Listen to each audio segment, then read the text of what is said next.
Good morning, everybody. Thank you very much for joining us for what promises to be a very entertaining and hopefully informative debate to get us started on this fine Wednesday. This is a debate in partnership with DebateMate and the FS Club. I'm going to give everybody, as we always do with any kind of online event, a little bit of time to join us. So we'll kill a couple of minutes at the start here before we kick off properly. You can see lots of faces on the panel in front of you. We will introduce them a little bit later on. But for those of you that have joined so far, welcome again. I'm Hugo. I'm the commercial director at DebateMate. You don't need to know any more than that about me, really, but I will tell you more about DebateMate just before we kick off. For those of you that are there, feel free to post in the chat, say hello, let us know where you're dialing in from. Give us a quick welcoming message. The chat and the Q&A function will be open throughout, so feel free to use it. You don't have to sit there as passive audience members. Feel free to heckle. Just make sure that the heckles are as polite as possible, particularly when we get to the debate proper.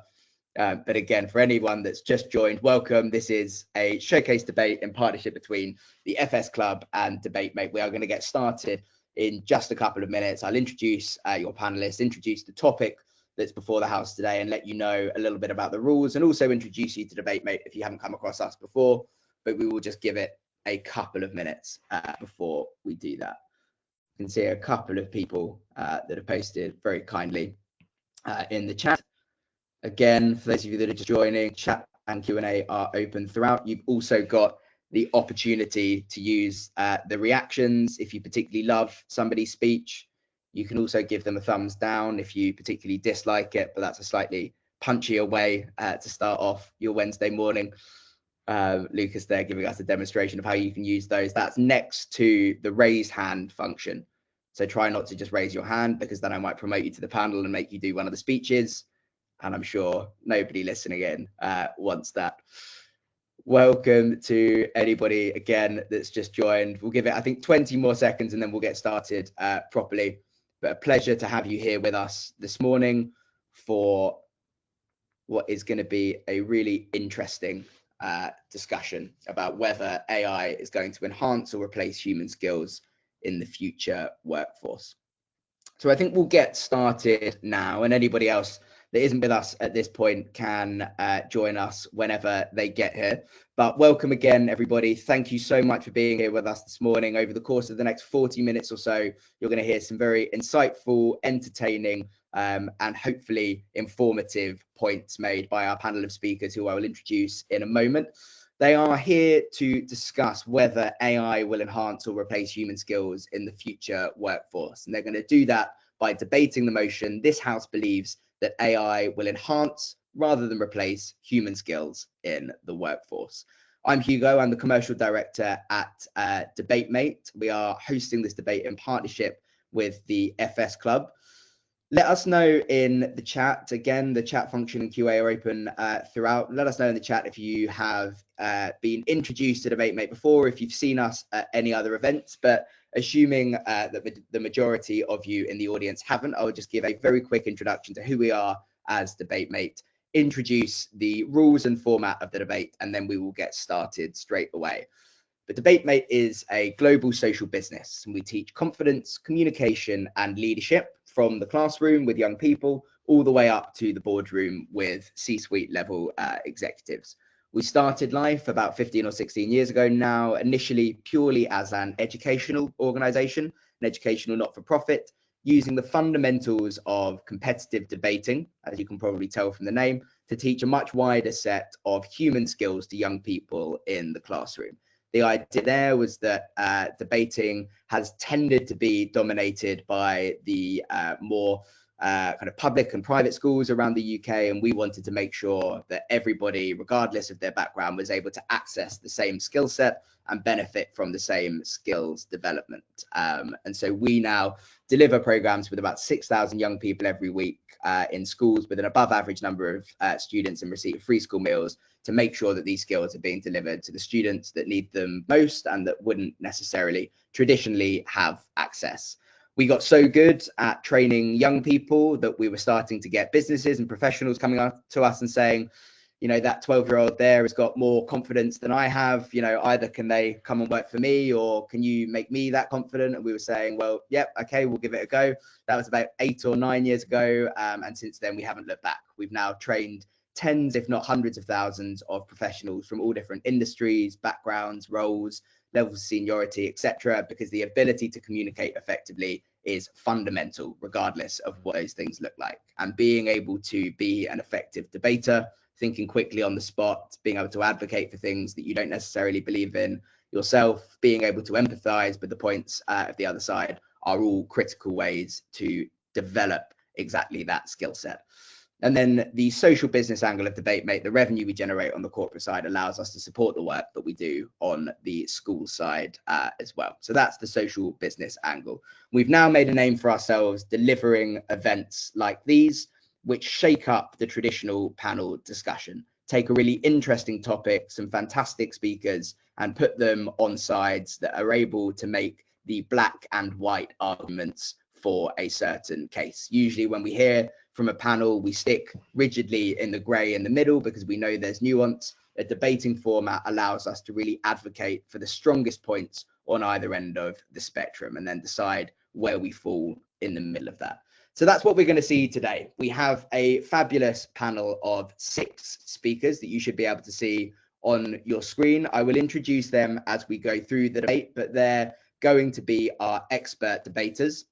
We have, again, the motion before the House. This House believes that AI will enhance rather than replace human skills in the workforce. We have 3 proposition speakers that agree with that motion. We have 3 opposition speakers that disagree with that motion. What you're going to see is the proposition kick off the debate.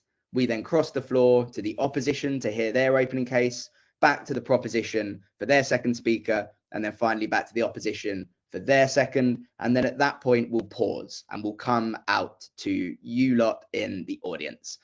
Again, the chat and the Q&A function are open throughout, so feel free to post things as we go through the debate. But at that point, we want to hear from you more directly. So we'll see if you've got any questions or any points to add that you feel haven't been covered by the speakers up until that moment. So we'll let the floor debate play out, and then we come back to our summary speakers. Summary speakers close the case to their side and tell you why they think they've won the debate. So we start with our opposition summary speaker, and then we come back for our proposition summary speaker. The proposition both open and close the debate because they're the ones trying to convince us that the motion should be carried. So I think without any further ado, I'm going to launch a very quick poll. It would be interesting to see what all of you in the audience think about this motion before we hear any speeches. We'll do a very quick temperature check on whether you agree, disagree, or are undecided on this motion. So that's popping up on your screen now. Please do feel free to vote. We'll see where we stand on this motion before we hear from any of the speakers. Actually looking, I was going to say relatively even. I'm not sure that's fair to say based on where the voting is going so far. We've got 53% at the moment on the agree side, although that's dropping down slightly. We're hovering around the 50% mark.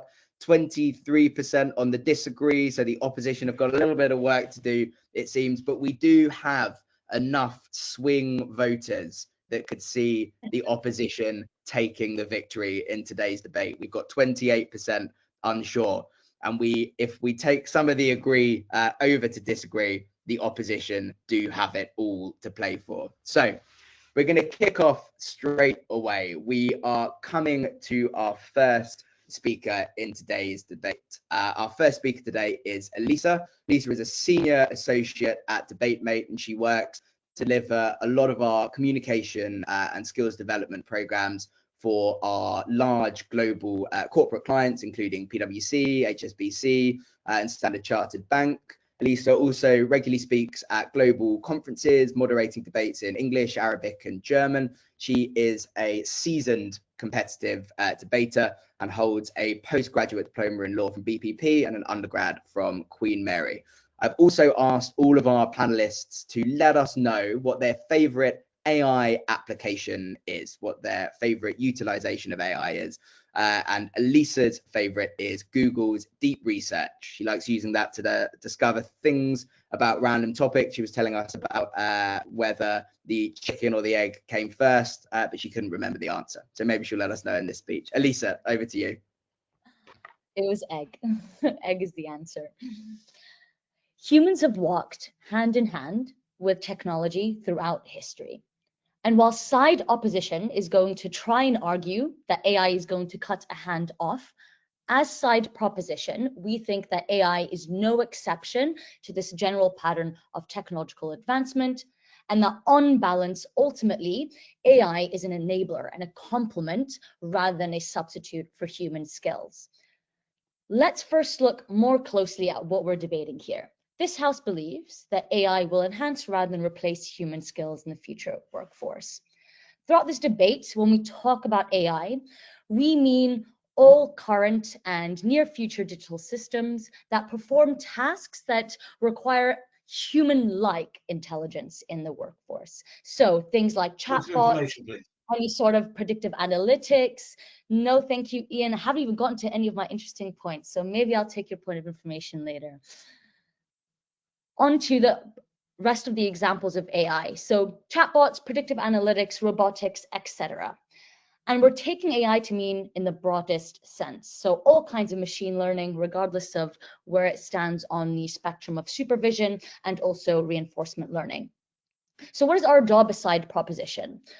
We're going to convince you that by enhancing human skills, we mean that human skills are going to be made more valuable and effective by AI, allowing us to automate things and tasks that are actually not very human, like data entry, and supporting our learning so that we can actually focus on what it genuinely means to be human, on higher value judgments, things like creativity, relationship-based work, and ultimately leadership as well. All those things that are innate to human skills and human beings are going to be enhanced by AI because we'll have more time for it. Opposition are going to try to convince you that AI is going to fully or to a greater extent take over those tasks to the point where the underlying human skills are actually made really insignificant, if not completely redundant. So what am I going to say in my speech? I'm going to give you two arguments. The first one is about how at the end of the day, there are so many human-centered industries that are never going to disappear. And then second, that ultimately we don't trust AI, and that's well-placed mistrust, and we'll always need human input at the end of the day. Sardar is going to talk to you about how human skills and AI skills are complementary, and how all AI does is just fill in the gaps at what humans are bad at, and then still leave place for what humans are good at. And then our partner Rushma is going to summarize and tell you why we've ultimately won this debate. So on my first argument, why there's always going to be human-specific skills and sectors. There's always going to be industries where humans are preferred. Things like care, leisure, client-facing roles, where the human element at the end of the day is what allows us to build trust and also deliver irreplaceable experiences. So with healthcare, even though you could have AI analyzing data and have monitors, at the end of the day, humans will always prefer that comfort and care being provided by a human, things that they could build a rapport with at the end of the day. Because these kinds of industries and tasks require deep personal and emotional connection, something that AI advancement will never be able to reach. And even if it does, it's always going to feel unnatural and very unsettling. You've also got industries like leisure and hospitality, where actually the human experience is what elevates that experience. So you might have, for example, an AI model that recommends a wine pairing, but ultimately you want a human sommelier at the restaurant. That's what's going to enhance your memory of that experience. On to my second argument then, about how at the end of the day we'll always need human oversight over AI. We generally have a collective mistrust of AI. We don't want it to be an infallible decision maker. And that mistrust is very well placed for multiple reasons. AI causes a lot of harm. The first one is very evident in, if anyone's here's heard of the compass algorithm that was used in Florida to try to predict how many incarcerated people would re-offend. And the biased outputs that discriminated against minority ethnics ended up leading to a human review. And what that example goes to show is that ultimately we'll still need judges to counteract that bias. We'll still need judges to allow for that human context that we need in those situations. You also see those harms and bias in hiring, for example, and financial systems as well. And then the further harms that come from AI on a wider system is related to deep fakes, the manipulation on social media through the algorithms, but also ultimately AI is a black box. It is not transparent. We don't know how it reaches its conclusion, and we'll always need a human at the end of the day to counteract that effect, to make sure that the output has context, that has human flair, but also that it is ultimately a fair system at the end of the day. We're never going to take our output on ChatGPT and then send an email based on that. We will always need to proofread it, make sure that it completely makes sense to us humans. The reason for that is ultimately that AI does not have a conscience like humans do. And therefore, it could never replace that human consciousness. And so whilst side opposition is going to argue that some tasks and some jobs will be replaced, because of the nature of those jobs, at the end of the day, human skills will never be as important and consequential as they are now, and they will be.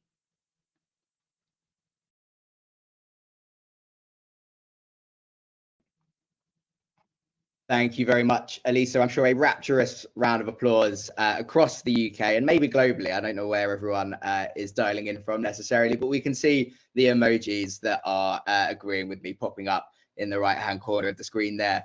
You also saw in that first interaction between proposition and opposition, between Elisa and Ian, what we call a point of information.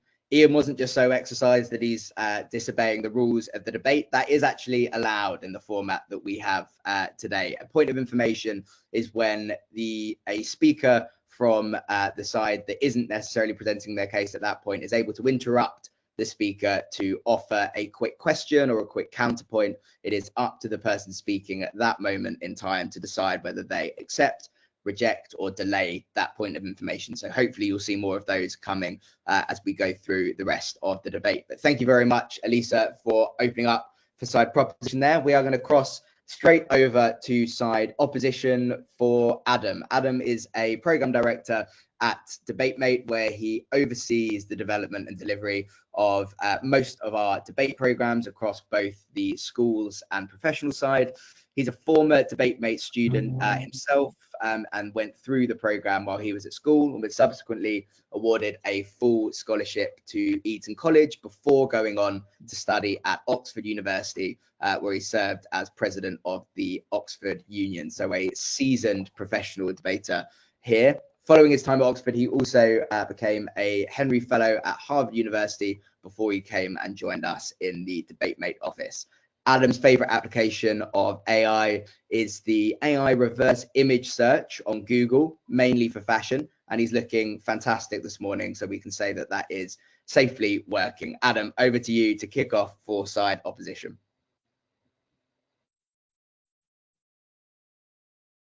Great, thank you very much, Hugo, for those very kind words. On side opposition, we're challenging the comforting idea that AI is going to enhance human skills.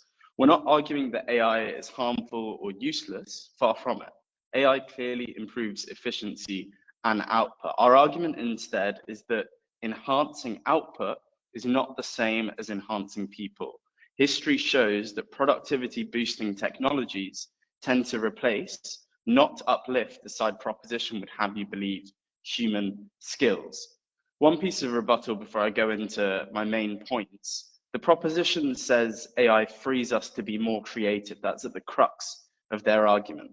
But creativity is not something that you switch on once a machine does the boring parts. Creativity instead comes from doing the groundwork and going through the processes of drafting, coding, designing, analyzing. We don't become more creative, we just become less practiced. Even though AI frees up time, it doesn't magically fill that time with creativity as Alyssa tries to argue in her speech. I have two main points for you today. Firstly, that previous technological revolutions did not enhance workers, they displaced them. And secondly, that AI makes many human skills less valuable, even in cases when it doesn't eliminate them. Our second speaker on opposition is Ian, who's going to take these points further by examining the economic logic behind technological change, why AI follows the same patterns of replacement that we've seen for centuries, explaining specifically why the commercial incentives behind AI adoption make enhancement the exception and not the rule. No, thank you, Elisa. Not yet, at least. And finally, Gabrielle is going to bring our case together by showing why the proposition's claims simply do not hold when we look at real human skill, not just productivity. On my first point, history shows that enhancement often leads to replacement. The proposition, in order for them to win this debate, have got to prove to you that AI will be the exception to a long pattern. Whenever a technology has been able to perform part of a human job more efficiently, that job has almost always shrunk. Look at the Gutenberg press, which removed the need for scribes in the 15th century. Look at the automation of textile manufacturing, reducing the need for skilled weavers and in turn triggering the Luddite riots. Look at industrial automation, reducing the number of factory workers, even as total output increased dramatically. In all of these cases, it's incredibly clear that technology certainly enhanced productivity. I'll take your point now, Lisa. All the examples you've mentioned of displaced jobs were related to manual jobs. AI is replacing different kinds of skills, and ultimately, because it's more about mental abilities, there's still always going to be place for human intelligence, don't you think?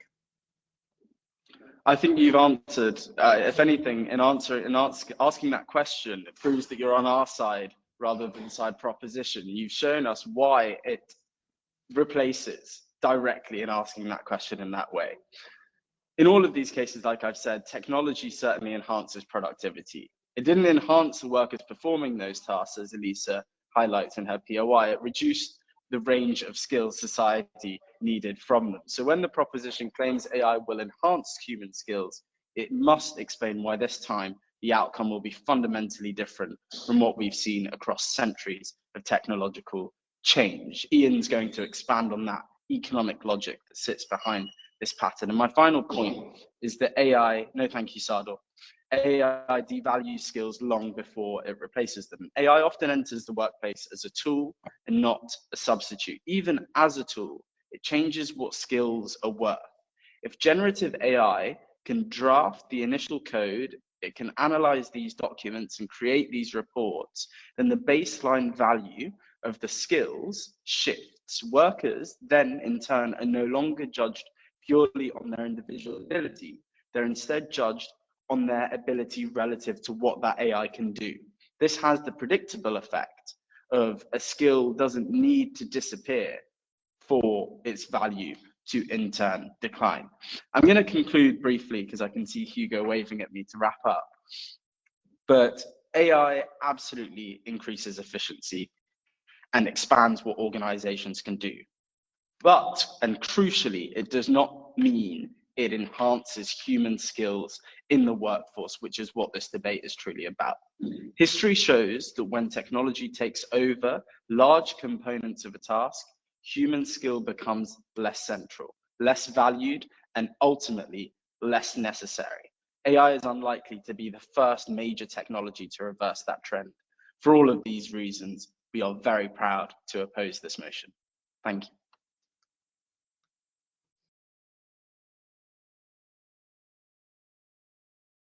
Excellent stuff. Thank you very much, Adam, for opening the case for side opposition. Nobody asked me at the beginning, but I think my favorite application of AI would be something where when speakers are talking over time, it mutes them automatically. And I'll speak to Lucas about whether we can maybe get that for the next debate. You have two debaters kicking off here, and they've both just taken as much time as they needed to make their cases and both done it very eloquently and skillfully. So I will let them off this time round. Thank you so much to Elisa and Adam for opening the cases for their respective sides. We are now going to come back to the proposition though for our second speaker, Sardor. Sardor is the CEO and co-founder of Candidate.ai, an AI-powered recruitment platform helping candidates find exciting opportunities faster and smarter. He's got 8 years of experience in recruitment and AI-first companies, and he's led product implementations at more than 10 of the UK's largest banks. He's also published thought leadership on AI adoption in large organizations and has delivered guest lectures on practical AI applications to EMBA cohorts at Holt Business School, the LSEG, Arizona State University, and the ESCP. So a bona fide expert on today's debate. Sardor's favorite AI application is Perplexity because it generates PhD level research and has less hallucination than a number of the other platforms. So let's welcome our second speaker for Side Proposition. Thank you, Hugo. I see that there's a lot of fear and drama about AI and jobs disappearing, robots taking over, even like AI is not improving our skills. I mean, without a doubt, AI is the most exciting and powerful technology we've ever invented. It actually forces us to gain new skills, be creative. It's forced us in a way that, like, for us to experiment new ideas, test new things that we've never had an access. And then even like how we learn, analyze data and make decisions, even to prepare for debates like this. Let me tell you why AI is just changing our jobs for the better and us gaining new skills and not taking them. In our company, we use AI to write most of our basic code, which is like very basic level, but it introduces a lot of bugs and security flaws. It saves us time, but our developers still have to review them and fix the mistakes.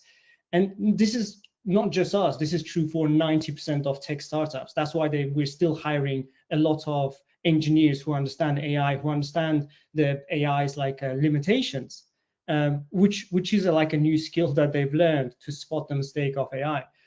But let's zoom out to the biggest industries.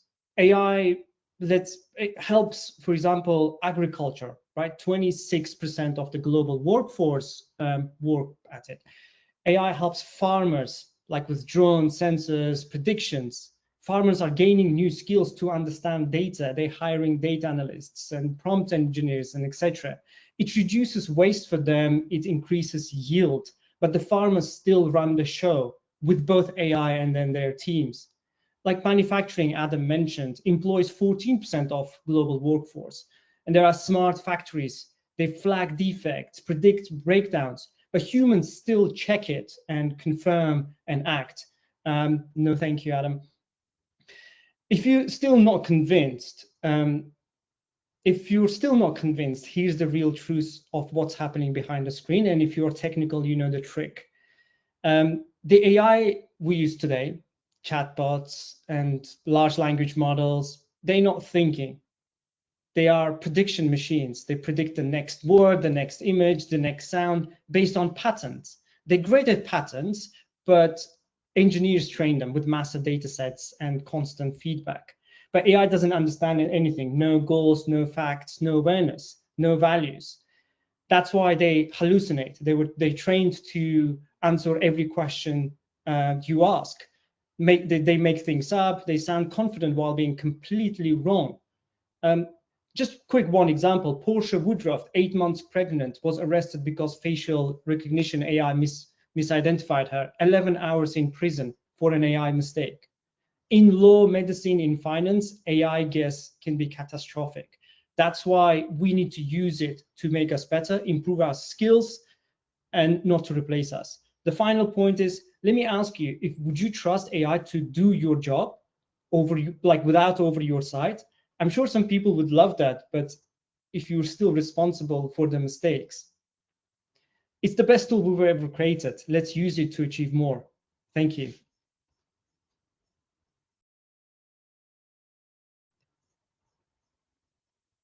Excellent stuff. Thank you very much, Sardor, there for that positive spin on AI to wrap up your speech. Thank you very much for continuing the case for side proposition.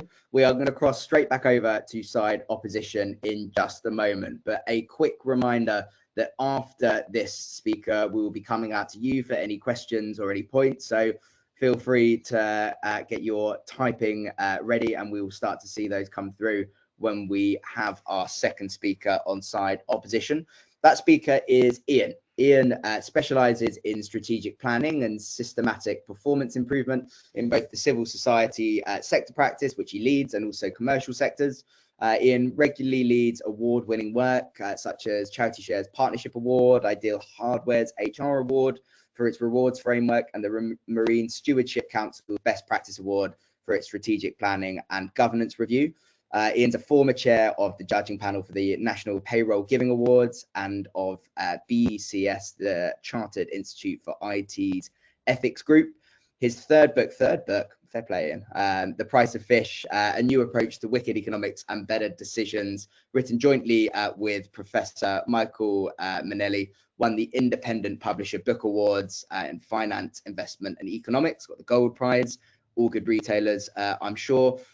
Ian's favorite AI application is Eliza, not Elisa, Eliza, the first probably well-known AI specializing in early AI psychotherapy. We're in for a treat with this speech. Ian, over to you.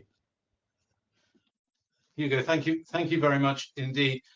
Just one thing that I should declare: FS Club is one of the joint sponsors of this event. Xian Group Limited, of which I'm a director, basically owns and runs FS Club. So FS Club is kind of me. Before I get into what I want to say, I would just like to sort of refute one or two of the things that have been said by Team Proposition. I was amazed that Elissa rebutted Adam when she said, "Oh, you're just giving manual labor examples." But Sardo's example was an agrarian example. Oh, we're using AI to help farmers and the like.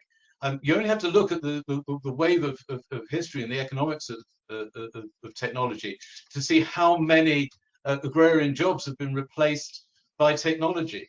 I visited Mauritius in the late 1970s when 25% of the labor force of Mauritius was farming sugarcane. They still farm as much sugarcane. It is now 2 or 3% of the population. That's 22% of the population. And it's a much larger population now doing something completely different.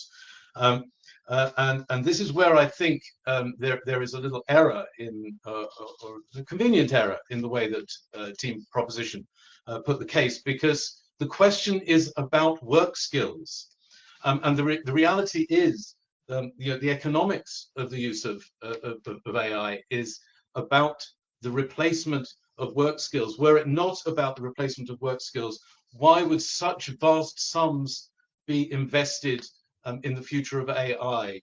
Sardo, you used the example of large language models. You focused on large language models as your example, and you did that conveniently, because large language models is not really what AI and the replacement of work skills is about. Large language models is good, or maybe not such good PR for AI companies, but we all know that that's not the technology that is going to replace the jobs. The technology that's going to replace the jobs is far more specific use of machine learning and AI than that.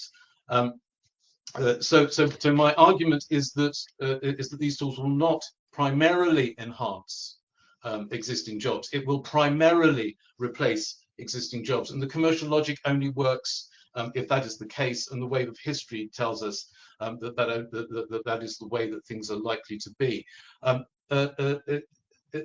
Elissa, I'm going to take your question, though you wouldn't take mine. Appreciate it, Ian. Thanks. Taking your argument at best, even if there's a situation in which AI on balance replaces jobs, is it not the case, though, and this is what the debate is ultimately about, in the grand scheme of things, on balance, will human skills on the aggregate be fully replaced by AI? That is unlikely to be the case. There will be a shift towards a demand for people in jobs where human skills are going to be more important. So isn't it just a shift of human? Listen, I'm going to stop you there, because otherwise Hugo will be waving at me and I won't have made my points. You gave the example of a sommelier. Yes, there will still be a sommelier, but how many jobs are sommelier jobs? How many jobs are the jobs that check that a piece of administrative work has been done correctly. Yes, the AI might make the odd mistake, but you might be replacing 100 clerical jobs with one human job to check whether the AI is making any mistakes along the way. And this is the point about, does it enhance or does it replace? My economic argument is that it will primarily replace a lot of those clerical jobs. And I'm going to move on to my sociological point now. Huge swathes of the workforce undertake what I like to call, and my old friend David Graeber, the sociologist, called bullshit jobs. This was a term that he conjured about 7 years ago. He sadly died during the pandemic. And he suggested that 30–40% of all jobs now in the developed world are bullshit jobs. That means jobs that are more or less completely pointless. And those jobs mostly emerge through the social pushback of technological change. So these are clerical jobs that pretty much could be replaced by automation if only we had the will to do it. My economic argument is that so much money and power is going behind the AIs that we're developing now, is that it will be inexorable that those jobs will now be replaced. And we should be celebrating this fact, because almost all of the workers who do those bullshit jobs are miserable doing those jobs.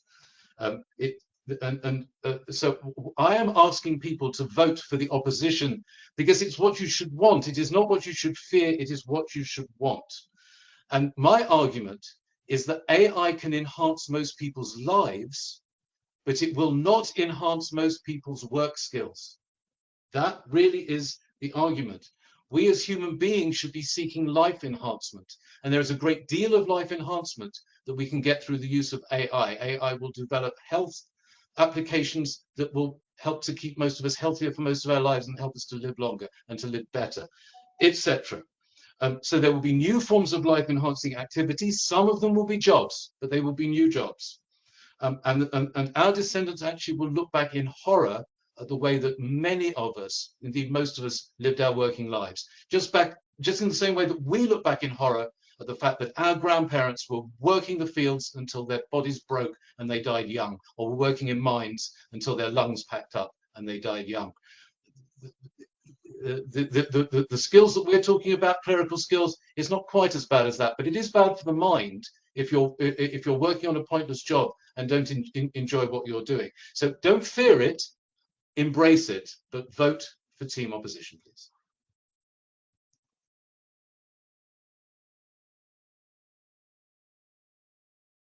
Excellent stuff. Thank you very much, Ian. A brilliant way to take us into the floor debate.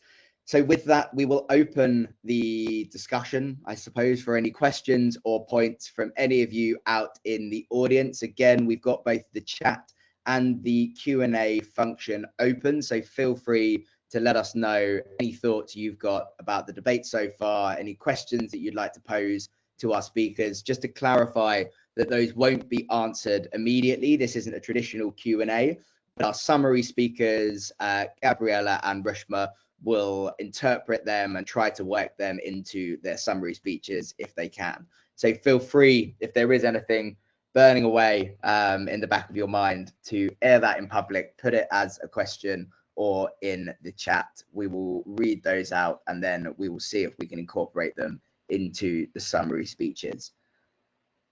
We'll leave that open for this period of time, and also as we get to the summaries, and again, feel free to type those in and share them, and Gabriella and Rushma can incorporate them as we go through. So keep your eyes open both for the Q&A or chat. If there's something particularly relevant, I will make you aware of it. Again, fully open to all of you in the audience in case you do want to add something from your perspective, or if you have a particular insight or knowledge base that you feel hasn't necessarily been covered so far. But if we are not overrun with questions, I think we will go back to our panel with the final 5 or 6 minutes that we've got left anyway. So as I said, we always open and close with the proposition, so we will stay with the opposition for now. Our final speaker on site opposition is Gabriella Gabriella is a program director at DebateMate for London Secondary and DebateMate Plus, working with some of our older students on things like careers and employability.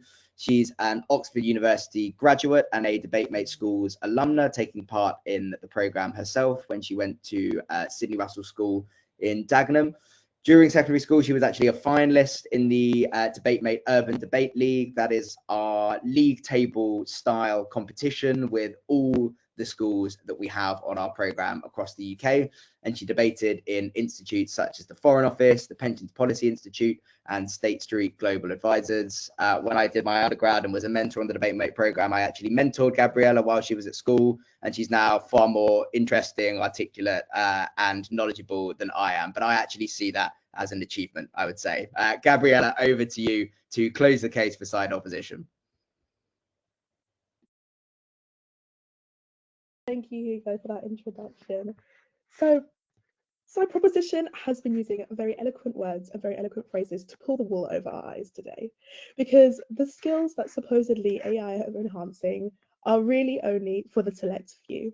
And I'm going to go through and explain why this is the case and why side opposition has won this debate today.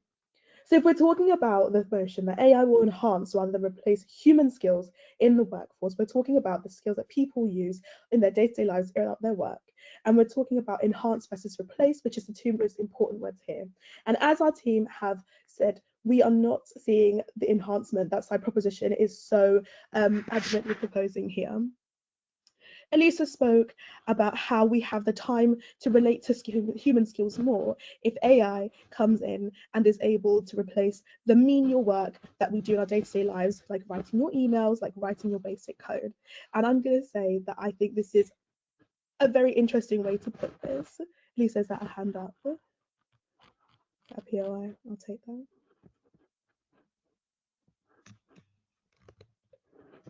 And I'm so sorry, Lisa, I couldn't hear you for some reason. You accept the POI, Gab? Yeah. By enhance, we mean that it will speed a lot of the very tedious work that we do. So we've got a lot more time to focus on things that higher level intelligence requires. So are you saying that that's not the case, that AI doesn't make us a lot quicker at doing tasks like those? Absolutely. As Adam said, AI is definitely a booster in productivity. As team opposition, we're not anti-AI in that sense. It is a booster of productivity, but it's not upskilling the way that you are suggesting it is for people. Because yes, you've saved time writing your base codes and getting rid of those immediate bugs. But what you've actually done is replace 5 junior coding programmers with 2 senior programmers and engineers that are then going to go through and check the initial AI coding for bugs. So you've replaced those 5 junior coding programmers, and now they'd love to go and invest their time in fine art and in painting, but unfortunately they're looking for a job where their skills are actually applicable and they can afford to go and do those activities and invest their time. Because the way the world works is that we have to find jobs, and not everyone is going to be able to upskill and be in those high quaternary sectors and in those jobs. So by replacing them with AI, replacing their skills with AI, I doubt that we're enhancing their lives or their workforce or their work life the way that we're suggesting. As my team said, Adam has proven this trend of technological advancement has continuously replaced workers across all sectors, from manufacturers all the way up, from weavers all the way up to now programmers, as I've just suggested. We're not improving and upskilling people, we're actually denigrating the worth of certain human skills, and instead of upskilling our workforce, we're trying to distill them, and we're displacing a large group of people whilst enhancing the experiences of a few. As Ian said, we're talking about 100 clerical jobs being replaced in for one senior admin who was going to be able to oversee all of the issues that present. And I personally don't see this as a positive or an enhancement of the human experience in the workforce or human experiences anyway. Saidar talked about all the different sectors. He talked about incorporating AI into agriculture and into various sectors, and we can see how this displacement is effective across a variety of sectors, but constantly affecting those who have not had the opportunity or do not have the skills that are those that we consider high level, right? We're talking about people who may work more manual jobs, more clerical jobs, more menial jobs, those who are still having to live in society and find a job and find ways to pay for themselves in a huge economic shift, a huge economic downturn that we're experiencing right now. And I don't see, or like opposition doesn't see, how AI taking over those skills that they do have, those skills they do possess, and then displacing them in favor of people who are already more upskilled than they are, is enhancing our workplace and enhancing human experiences in the workplace. And so with this in mind, I'd urge you to vote side opposition and to vote for upskilling people rather than displacing them. Thank you so much.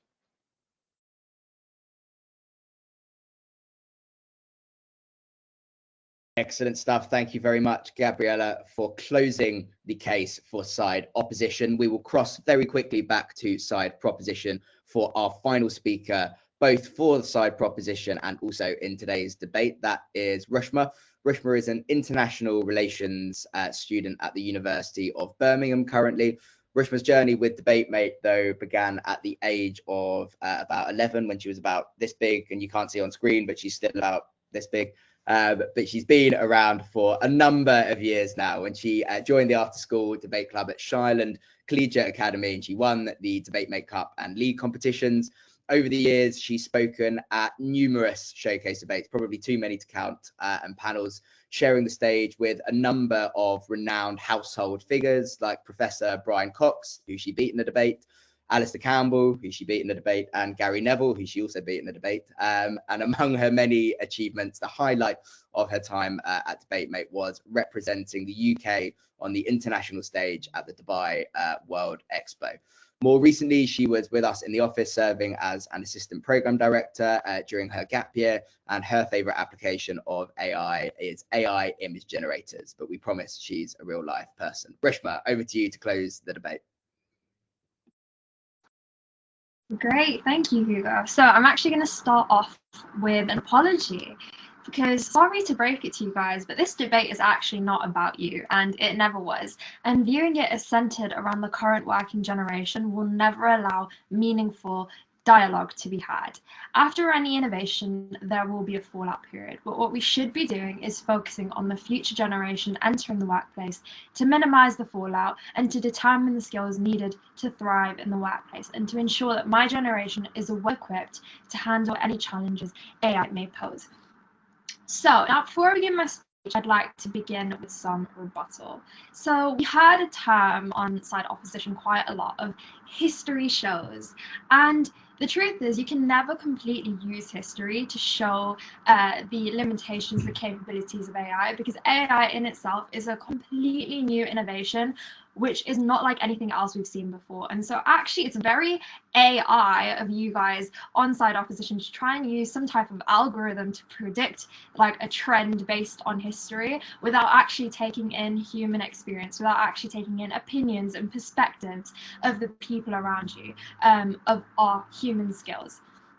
Second bit of rebuttal, the motion is not about AI taking human jobs or AI decreasing good human experience in the workplace. It's about human skills. So yes, at the moment we might be experiencing a lower number of jobs, again, a fallout from a new innovation. However, human skills will never become redundant, and that's seen because humans are still interacting with AI and are still at the forefront of leading this innovation.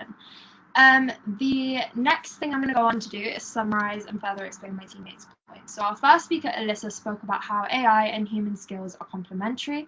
In a world completely run by AI, we miss out on emotional intelligence, ethical considerations, opinions shaped by experience, and other key elements of decision making. Yet in a world completely run by humans, history has already shown us the limitations, right? We've seen slower progress, we've seen reduced accuracy, which has stunted development. This motion poses an us against them dynamic, when in reality humans created AI as a tool, and only through embracing it and viewing it as an enabler rather than a replacement can we unlock the potentials, the ultimate potentials of both humans and AI. Our second speaker, Sardor, delved into the meaning of AI. What is artificial intelligence? It's easy to critique a concept that we don't fully understand, and as humans, we view it as our prerogative to do so. If we break the concept down, looking at the basic meaning of intelligence, we can see a subjective concept. Whilst unsupervised deep learning models may be able to find patterns without human guidance, they still lack intrinsic awareness, emotional reasoning, and lived experience, all that shapes human thoughts and our quote-unquote intelligence. True intelligence is not simply the ability to process data, but to truly understand elements of context and purpose and consequence. AI challenges us to redefine what it means to think, and in doing so, forces us to reflect on our own limitations and capabilities. So essentially, we better AI, and in return, it betters us. So I used various forms of AI today to help me with this debate. As a student, my technical knowledge of AI is definitely limited, no matter how many show debates I take part in.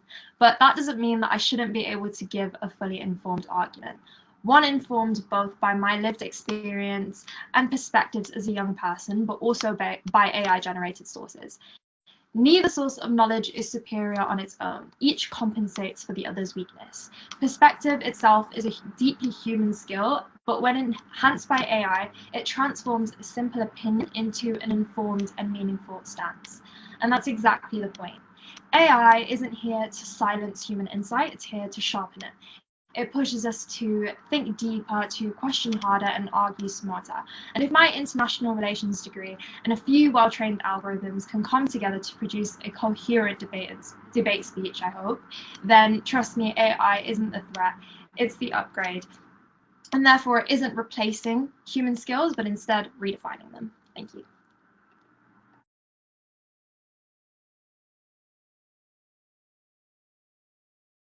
Thank you very much, Rushborough. A brilliant speech to close the case for side proposition and the debate as a whole. And another big round of applause wherever you are. And I can see the reactions popping up on screen for all of our debaters. Thank you very, very much again to our entire panel. We'll keep this wrap up brief because I know we are now running slightly over time.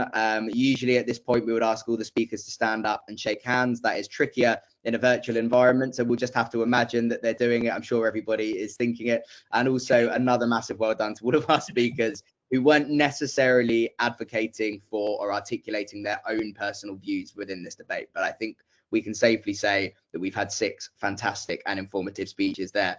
The really important thing that we need to do now, though, is decide on the winner of today's debate. So we will very quickly launch again our final poll. Remember, you are voting not necessarily for where you were before this debate or what your true opinion is, but who you think the side that has convinced you the most is. Is that side proposition or side opposition? We'll leave that open. It is very tantalizingly going back and forth as people vote, although it's looking like it's solidifying in one particular way, and it might be a bit of a shock result for everybody, although it's getting closer. It's like commentating on horse racing, which is something that I am absolutely not qualified for. We seem to be stabilizing around this position, which makes it look a little bit like opposition has done the unexpected and swung the debate. So let's hear it for the side in opposition today who have won the debate. Big round of applause again, wherever you are. Thank you very much again to all of our speakers. Thank you to the FS Club for hosting us in partnership with DebateMate today. Thank you all of those of you that joined in and dialed in. It's been a real pleasure having you with us this morning. If you are interested in bringing a DebateMate engagement event or showcase debate to a place near you or to your organization, do feel free to reach out. You can find us on our website or any of us on LinkedIn. We're currently planning for things like National Apprenticeship Week and International Women's Day. So if you're interested in exploring something around those opportunities, do feel free to get in touch. But otherwise, thank you very much again for dialing in this morning. It's been a real pleasure. Have a very nice rest of your day and a very nice rest of your week. And thanks again from all of our panel.